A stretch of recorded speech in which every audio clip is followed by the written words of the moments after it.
versus 3 from a national media standpoint. Obviously, the fans are fired up. The media who follow the teams are fired up. How about from a national standpoint? Because we've never had 1 versus 3 to get this thing started. First of all, everybody's fired up for football regardless. If it wasn't 1 versus 3, we'd still be jacked up and we'd still be all following our teams and excited. But this just adds a little something extra. I mean, this is, to me, the winner of this game is in the college football playoff. I mean, I think 25% of it's settled. The loser, obviously, they lost a big opportunity, but if it's a close game, they're not out of the mix either. And there's a lot of people that think it starts, they're going to start the season with FSU Bama and end the season here with FSU Bama. So 2 great teams.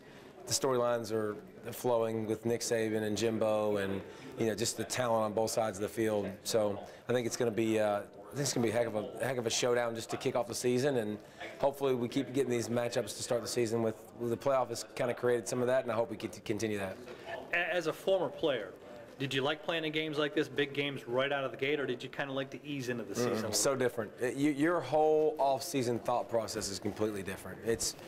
You're so much more focused. You work harder in the weight room. I opened with Clemson as a sophomore, and I opened with Georgia Southern as a senior. And it's night and day. You know you can lose. Like, if you don't play great, you can get beat. You know that other side of the opponent, they're working hard, they're really good. And so this is no different for either side. Both of these teams are national championship contenders. Both sides know that. You better study tape in the offseason. You better spend some of your summer sacrificing some of those opportunities, because it's worth it in the end if you get the W and you make your dreams come true and you accomplish your goals. So night and day difference between opening with a cupcake versus a really, really good team. There's so many playmakers on both sides of the ball for both teams. How do you see them matching up? Well, I mean, first of all, Nyquan Murray, people don't talk about him enough for Florida State. He's a freak show. I think he's Rashard Green, but a little bit faster, which is, you make that comparison, it's pretty solid. But can they protect Francois? I mean, that's the biggest thing. It doesn't matter how many other matchups are on the outside. Alabama obviously has great corners. They have great safeties.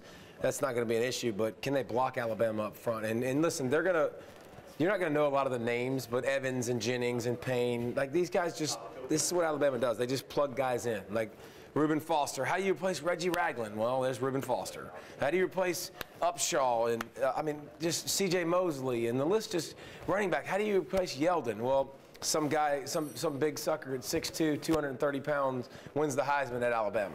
It's just.